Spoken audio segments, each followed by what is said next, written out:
Padmaja, राजाराणीज world या आपल्या YouTube चॅनलवर मी आपल्या सर्वांचं मनापासून स्वागत करते।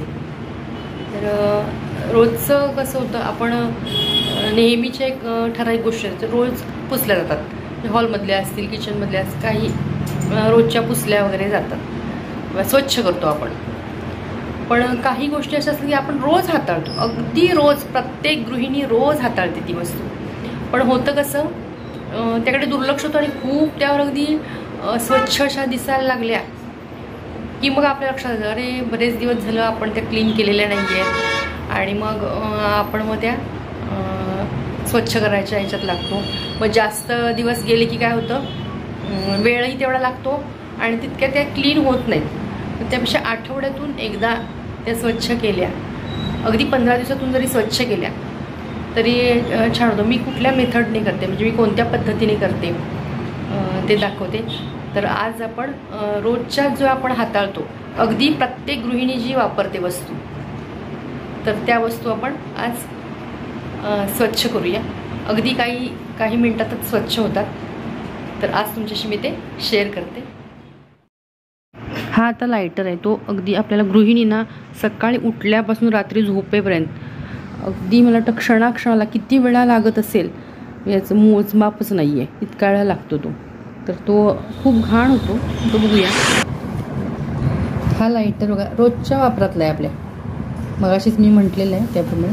आणि असे आपले हात लागतात, कारण आपण काही वेळेला उचलतो, असा उचलतो आणि गडबड होऊन जाते। असं प्रत्येक वेळेला आपण हात पुसतो वगैरे असं नाही। काही वेळेला वाऱ्याने गेला आणि आपली चपाती जर चालू तर पिठाचे हात असतात आपले आणि मग लागून जातात। बऱ्याच वेळेला गडबड असते, सकाळी तर खूप आपली महिलांची गडबड असते आणि मग हात लागतात असे। आणि हे स्वच्छ केलं पाहिजे कधी ना, म्हणजे आठवड्यातून एकदा असू देत, स्वच्छ 15 दिवसातून तरी एकदा स्वच्छ केलं पाहिजे। तर हे कसं सोप्या पद्धतीने आणि छान अगदी करायचं स्वच्छ, अगदी चकचकीत मस्तपैकी अगदी क्लीन होतं ते। तर ते आपण बघूया। तर त्यासाठी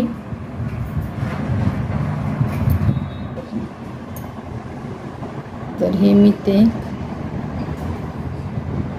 हे असं मी अगदी थोड्या प्रमाणात सर दिसते, हा भाग हे लिक्विड घेतलेलं आहे। आता मी ते बोट ठेवते बघा, जास्त असं घाण झालेलं आहे, तर ते जे लिक्विड घेतलेलं आहे थोडंसंच घेतलेलं आहे, तर ते कापडावर घेतलं आणि त्याने आता हे लायटरचा भाग आहे तो घासून घेते। हे बघा कसं काळपटपणा दिसतोय त्या कापडावर आलेला, म्हणजे जी काय घाण असते ती त्या कापडाला लागते। तर अशा प्रकारे आपलं जे का लायटर जितकं घाण झालेलं आहे तेवढं त्या ह्याने निघतं। असं लिक्विड लावून मी कापडावर असं लिक्विड घेते प्रत्येक वेळेला आणि असं घासून काढलेलं आहे प्रत्येक वेळेला। आता पुढचा भाग झाला, पण आपण जिथे पकडतो बोटाने तिथे असे बारीक कच असल्यासारखे आहेत आणि मग तिथे पण अडकून राहतं, पीठ असू दे किंवा इतर काही असू दे, आपल्या हाताला लागलेलंच आणि आपण गडबडीच्या वेळेला मग हे केलं की तिथे बरंचसं अडकून पडलेलं असतं। कापडाने एवढ्या प्रमाणात निघलेलं नाही असं मला वाटतंय। मग आता मी काय करते, बड्स असतात जे आपण कानात हे करण्यासाठी वापरतो, तर ते घेतले आणि त्यावर मी थोडंसं त्यातलं लिक्विड टाकले आणि त्याने काढते हे। तर त्याने निघतं, हे बघा अशी निघलेली आहे तिथली, कारण बारीक ते जे कच असतात त्यामध्ये अडकून बसलेली असते की। आता त्या ज्या बाजूला मी कापडाने बघत होते त्या बाजूला पण ते तसंच करून घेते, तिथे पण निघणार, बघूया। तर तिथे पण आहे बारीकसर अशी, म्हणजे जितकी निघेल तितके प्रमाणात काढेल, कारण जास्त दिवस झाले की मग निघत नाही। तेच आपण एक आठवड्याने किंवा 15 दिवसांनी काढली लगेच की निघून जाते पटकन। तर अशी तिथली बारीक कचातली पण निघलेली आहे, दिसतेही। तर अशा प्रकारे ते स्वच्छ झालेलं आहे लायटर आपलं, असं अगदी मस्त क्लीन झालेलं आहे। आणि मग आपल्यालाही वापरायला बरं वाटतं, नाही तर ते खूप असं मेसी झालेलं नको वाटतं। बाकी सगळं स्वच्छ असतं आणि मग तेवढं एकामुळे सगळा हे जातो आपला स्वयंपाकघराचा, आणि रोज हाताळायचं असतं, त्यामुळे ते स्वच्छ पाहिजेच। तर आता हा चार्जर आता प्रत्येक घरात असतो आणि प्रत्येकालाच लागतो, प्रत्येक घरात एखादा नसतो, तर 4-5 जितक्या व्यक्ती तितके चार्जर असं झालेलं आहे आणि आपल्याला रोज वापरावा लागतो तो। तर तो कसा स्वच्छ करायचा ते बघूया। तर किती घाण झालेलं आहे बघा, सगळ्या बाजूनी घाण झालेलं आहे। त्यावर हे लिक्विडचे असे मी काही थेंब टाकून घेते आणि कापडाने त्याला पुसून घेते, म्हणजे ते चोळून घेते. ते जे लिक्विड टाकून घेतलेलं आहे ते सगळं असं चोळून घेते, म्हणजे घासलं असं की स्वच्छ निघेल. आणि 8-15 दिवसातून करायचं, कारण रोज वापरतो आपण, रोज हात लागला की हात लागण्यापेक्षा पण अलीकडे प्रदूषण इतकं आहे, वाहनं वगैरे, त्यामुळे धूळ वगैरे उडणे, प्रदूषण, यामुळे पण ते त्यावर परिणाम होत असतो. आता ही आहे चार्जरची वायर, आपल्या त्याच चार्जरची वायर आहे.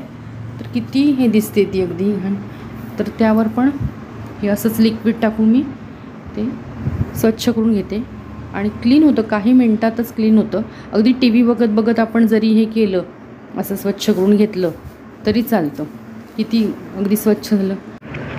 ह्या ना बारीक सारीक गोष्टी आहेत घरातल्या, आपल्या लक्षातही येत नाहीत, पण हे स्वच्छ केल्यावर लक्षात येतं, अरे किती घाण झालेलं होतं आणि आपण केलंच नाही बरेच दिवस स्वच्छ. तर अशा प्रकारे बारीक सारीक गोष्टींवर आपल्याला लक्ष द्यावं लागतं.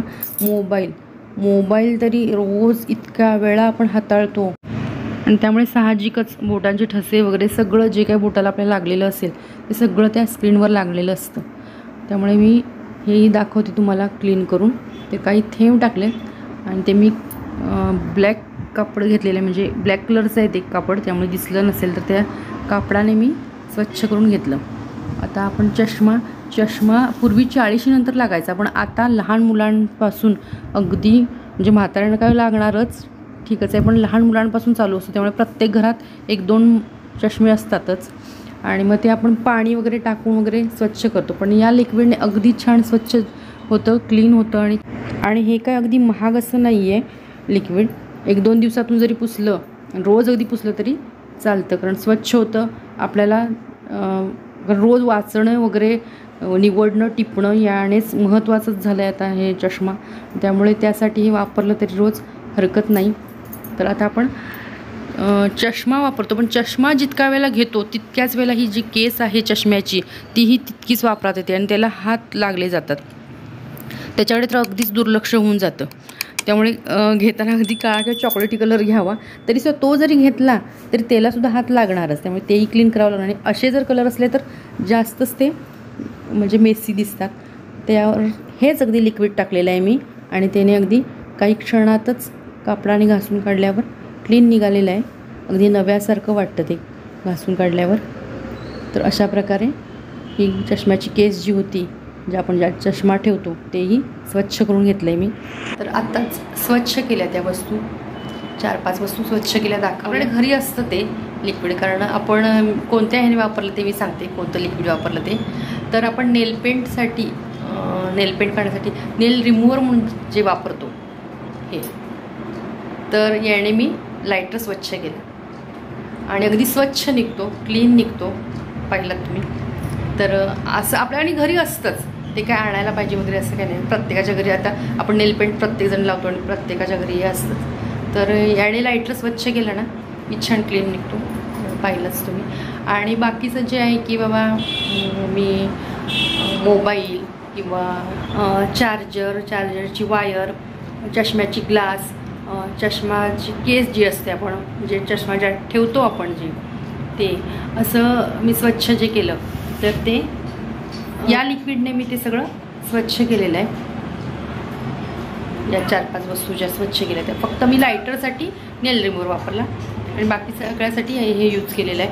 तर अगदी काही मिनिटातच स्वच्छ होतं, क्लीन होतं. आणि प्रत्येक गृहिणीला या वस्तू स्वच्छ कराव्या लागतात, कारण होतात बऱ्याचशा त्या अशा अस्वच्छ होतात, घाण होतात, मेसी होतात. मग बरं नाही वाटतं आपल्याला. बाकी सगळं स्वच्छ आणि ते रोज हाताळलं जातं आणि रोज हाताळलं जातं, पण काही वेळेला लक्षातही येत नाही, असं होतं. तर हा व्हिडिओ किंवा यात जी काय मी माहिती तुम्हाला दिली किंवा दाखवलं जे, ते तुम्हाला नक्कीच उपयोगी पडेल. तर आजचा व्हिडिओ आवडल्यास नक्की लाईक, शेअर, आणि तुम्ही हा व्हिडिओ नवीनच चॅनलवर पाहत असल्यास सबस्क्राईब करा, किंवा अजूनही सबस्क्राईब केलं नसेल आपल्या यूट्यूब चॅनलला तर नक्की आपल्या यूट्यूब चॅनलला सबस्क्राईब करा. पुन्हा भेटू अशाच एका नवीन व्हिडिओसोबत. तोपर्यंत नमस्कार.